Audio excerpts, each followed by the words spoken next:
जो ये बेतुके बातें करते हैं उनका इन बातों का कोई वजूद नहीं है। उनको सिर्फ बोलना आता है, करना नहीं आता है। जब हाथी चलते हैं हमारे रास्ते में तो हजार कुत्ते वैसे ही भुगते हैं।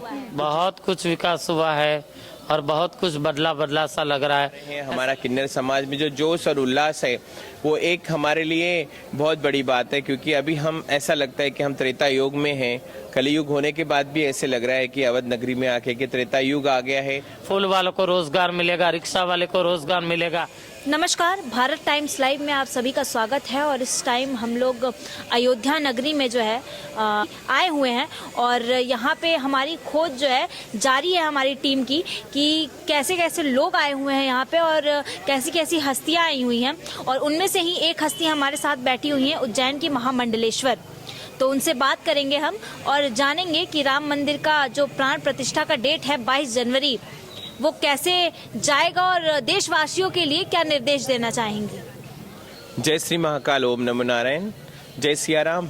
मैं हूँ माँ पवित्रानंद गिरी, महामंडलेश्वर उज्जैन पीठ, किन्नर अखाड़ा।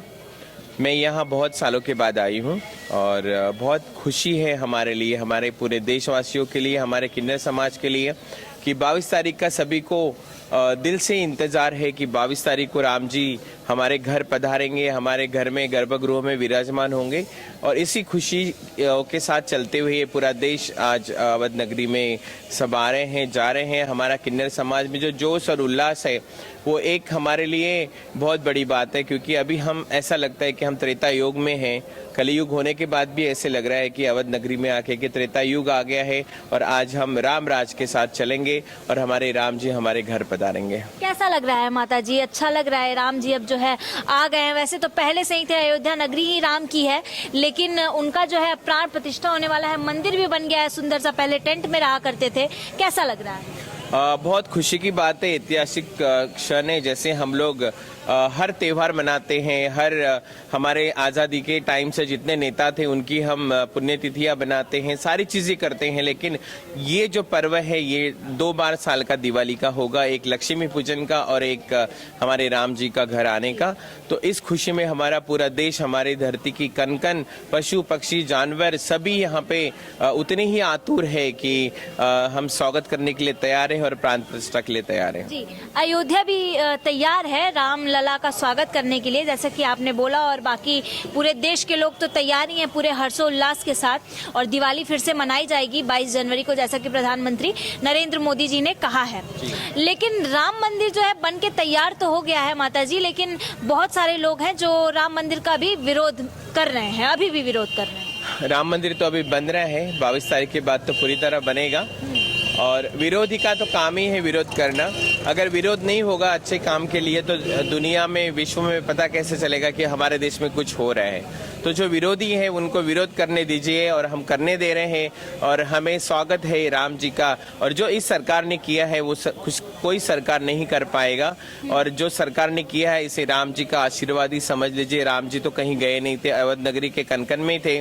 बस एक निमित्त के लिए हमारे सरकार ने हाथ बढ़ाया और राम मंदिर बन गया। राम तो यही थे, सिर्फ उनके लिए घर बनाना था, वो भी पूरा हो गया। अच्छा, राम जी का घर तो बन के तैयार हो चुका है और 22 जनवरी को प्राण प्रतिष्ठा है, विराजमान हो जाएंगे रामलला।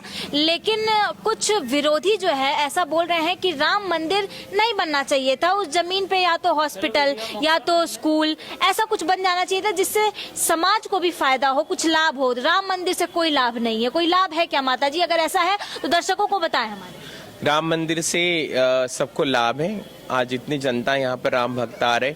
आज अवध नगरी का डेवलपमेंट देखिए, रेलवे स्टेशन देखिए, एयरपोर्ट देखिए, रोजगार सभी को मिल रहा है। और जो ये बेतुके बातें करते हैं उनका इन बातों का कोई वजूद नहीं है। उनको सिर्फ बोलना आता है, करना नहीं आता है। लेकिन राम जी के वजह से, आज मंदिर बनने की वजह से अयोध्या नगरी के जितने भी कामगार है या छोटे से छोटे काम करने वाले हैं, जो सबके काम में सबको पैसा मिलेगा, रोजगार मिलेगा। आज यहाँ पे ऑटो बढ़ गया गया है, रिक्शा बढ़ गया है, बहुत सारे ट्रैवल्स बढ़ गई हैं। आज यहाँ पे रेलवे आ रही है, यहाँ पे बस डेपो बन गया है। तो इतना सारा काम है और इतना सारा पैसा है गरीबों के लिए, वो सब होगा। आशीर्वाद अपनी जगह पे है, राम जी अपनी जगह पे है, लेकिन ये तो सिर्फ हमारे लिए हो रहा है क्योंकि हम बेरोजगार ना रहे, हमारे घर का परिवार सुख शांति से रहे, अच्छे से 2 टाइम का खाना खाए, और राम जी के आशीर्वाद से हम सभी काम कर रहे हैं। आप देख रहे हैं कितना कुछ बदल गया है अवध नगरी में। ये रोजगार ही तो है, और क्यों हमें ये सब बेतुकी बातें हैं, इस पे ध्यान ना देते हुए हम 22 तारीख का इंतजार करेंगे। जिस दिन राम जी हमारे घर बैठ जाएंगे उसके बाद इनकी सारी बेतुकी बातें बंद हो जाएगी। बहुत सुंदर जवाब था। एक और सवाल है माता जी आपसे कि विरोधी ये बात हर जगह से बोले जा रहे हैं, भाई विरोधी हैं, विरोधियों का काम है बोलना, लेकिन विरोधी जो है ये बात कह रहे हैं कि राम मंदिर तो बन गया है, उससे उन्हें कोई आपत्ति नहीं है, पर राम मंदिर बनने से देश का विकास होगा क्या? 2014 के बाद तो देश का विकास ही हुआ है।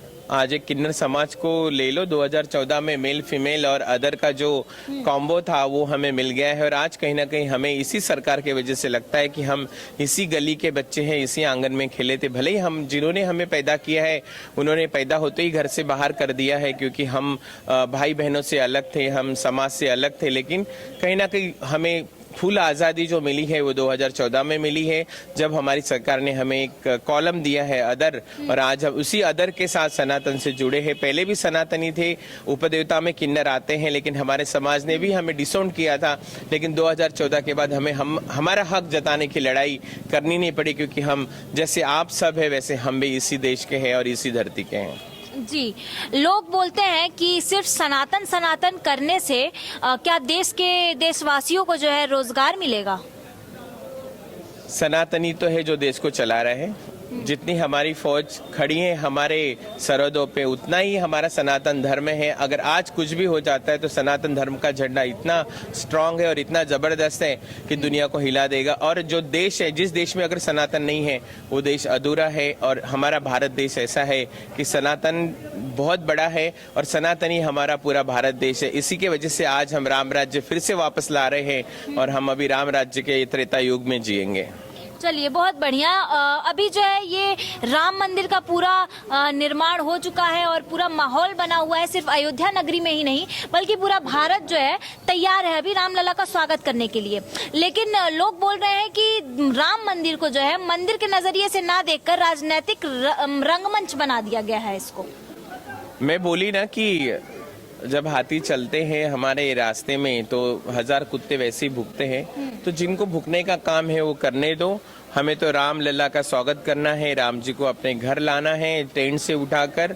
और जो लोग बोलते हैं वो बहुत ही ज्यादा मतलब कमजोर हैं, उनके पास बोलने के लिए भी कोई शब्द नहीं है क्योंकि मंदिर तो बन गया।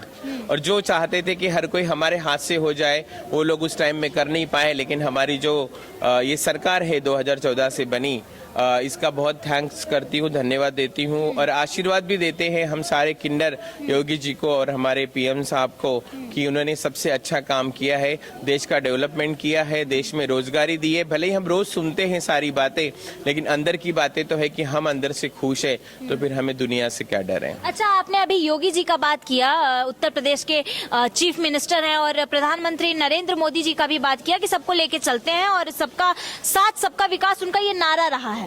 तो आपको नहीं लगता कि ये जो राम मंदिर बनके तैयार हो गया है, साथ में जो बाबरी मस्जिद राम मंदिर का मामला सुलझ गया, राम मंदिर बनके तैयार हो गया, तो सबका साथ सबका विकास यहाँ कहाँ हो रहा है? यहाँ पे तो बस राम मंदिर बनके तैयार हुआ, बाबरी मस्जिद भी बनेगी ना, वो भी बनी है, उनके लिए भी जगह मिल गई है, बनेगी। जितना टाइम राम मंदिर बनाने को सरकार ने लगाया है उतना ही टाइम हो सकता है, 1 साल में बन जाए, 2 साल में बन जाए, हमने तो कभी मना ही नहीं किया है। हम सब समभाव धर्म के हैं और हमारे यहाँ कोई भेदभाव नहीं है, लेकिन भेदभाव करने वाले हमारे समाज के लोग हैं, हमारी पॉलिटिकल पार्टियां हैं, क्योंकि उनका काम उनसे बनता है ना। हम लोग यहाँ पे जितने खड़े, यहाँ पे कोई ना मेरा द्वेष करेगा, ना यहाँ कोई मुस्लिम का द्वेष करेगा, ना ईसाई का करेगा। ये तो हमारे पॉलिटिकल पार्टियों के एक नुमाने हैं जो उनको वोट बैंक चलाने के लिए, लेकिन जो हमारे इस सरकार ने किया है, यूपी सरकार ने किया है, वो सबसे अच्छा किया है और हम लोग सदैव इनके ऋणी रहेंगे। जी, बहुत सुंदर। आपसे बातचीत करके बहुत अच्छा लगा माता जी। और आप एक छोटा सा जो अपने तरफ से निर्देश देना चाहती हो, संदेश देना चाहती हो हमारे संपूर्ण देशवासियों के लिए, जो आने वाले 22 जनवरी को उन लोगों को करना चाहिए और आगे भी फॉलो करना चाहिए। सभी को मेरा संदेश है, मेरे देशवासियों को, मेरे किन्नर समाज को, सभी देश के और जितने भी जाति या धर्म के लोग हैं हमारे देश में रहते हैं, वो सभी राम के गुण गाते हैं, लेकिन बाहर आके कोई बोलता नहीं है। लेकिन सबके मन में खुशी की लहर है, सबके दिल में खुशी की लहर है। 22 तारीख का जो पर्व है अपने घर घर मनाएं, अपने राम जी का स्वागत करें और ऐसा ही राम राज्य और ऐसी सनातन खुशियाँ जिंदगी भर हमारे साथ रहें। जब हमारे मन से बैर निकल जाएगा तो कौन मुस्लिम, कौन हिंदू और कौन ईसाई, ये सब खत्म हो जाएगा। तो सब हम एक है और हमेशा हम एक रहेंगे। धन्यवाद माता जी। तो जी जी, तो ये हमारे साथ थी अभी उज्जैन की किन्नर समाज के महामंडलेश्वर, और साथ ही में और लोग भी हैं और बात करेंगे। अभी इनसे बात करके बहुत अच्छा लगा और इन्होंने बहुत ही सुंदर संदेश जो है दिया हमें और हमारे देशवासियों को कि 22 जनवरी को रामलला पधार रहे हैं। आप भी अपने घर में दिवाली मनाइए और दीप जलाइए और स्वागत कीजिए रामलला का। तब तक आइए और लोग से बात करते हैं। क्या नाम होगा माता जी आपका? मैं गुजरात से हूँ, गिरनारी माता जी मेरा नाम है, गिरनार पर्वत से हूँ मैं। तो यहाँ अयोध्या आप दर्शन करने आई हैं रामलला का? नहीं, हम 22 जनवरी के जो राम मंदिर की प्राण प्रतिष्ठा है उसमें आए हैं हम लोग। तो रुकेंगी तब तक? हाँ, मैं रुकूंगी। कैसा लग रहा है? अयोध्या नगरी सज गई है रामलला के स्वागत में। आपने तो देखा ही होगा, बहुत कुछ बदलाव है, पहले से बहुत ज्यादा बदलाव है जी। पहले से ज्यादा विकास हुआ है? बहुत कुछ विकास हुआ है और बहुत कुछ बदला सा लग रहा है।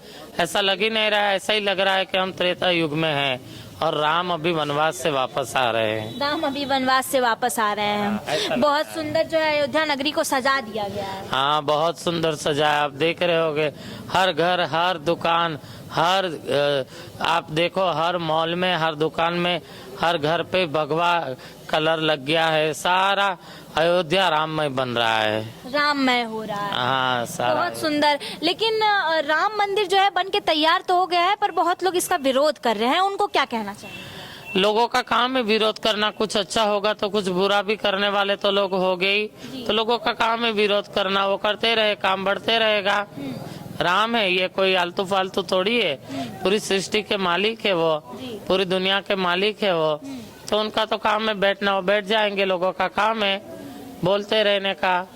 वो लोग नहीं चाहते कि ये सब हो और मोदी जी को इसका श्रेय मिले, तो लोगों का काम है। कुछ लोग बोल रहे हैं उनको आपत्ति नहीं है राम मंदिर से, पर सिर्फ राम मंदिर बनने से लोगों का क्या फायदा होगा? आपने देखा होगा यहाँ बदलाव के साथ साथ आप देखो कई दुकानें खुली है। फूल वालों को रोजगार मिलेगा, रिक्शा वाले को रोजगार मिलेगा। यहाँ नया बस स्टैंड बना है, इंटरनेशनल एयरपोर्ट बना है। यहाँ ट्रेनें भी बहुत सारी आएगी जाएगी। देशवासियों को क्या आप संदेश देना चाहेंगे? बस देशवासी को यही संदेश देना चाहती हूँ कि आने वाली 22 जनवरी को आप दिवाली जैसा पर्व मनाएं और जैसे दिवाली के दिन हम मिठाई बनाते, खाते, लोगों को खिलाते, ऐसे आप भी खाओ, दिवाली मनाओ 22 तारीख को और गरीबों को खिलाओ। चलिए, बहुत सुंदर माता जी, आपका भी बहुत बहुत धन्यवाद। और ऐसे ही जो है हम लोग लोगों से बात करते रहेंगे और देखेंगे कि कौन कौन अयोध्या पहुंचा है और किसने जो है अभी तक रामलला का दर्शन कर लिया है और कौन कौन 22 जनवरी का वेट कर रहा है। खैर, आप सभी को जो है निमंत्रण तो नहीं मिल सकता है क्योंकि यहाँ पे बहुत भीड़ होगी। तो आप लोग अपने घर से ही जो है टीवी के माध्यम से, चैनल के माध्यम से रामलला का दर्शन करें और घर पे ही दीपावली का पर्व मनाएं। तब तक के लिए बने रहिए भारत टाइम्स लाइव टीम के साथ। तब तक के लिए धन्यवाद, नमस्कार, जय हिंद, जय भारत।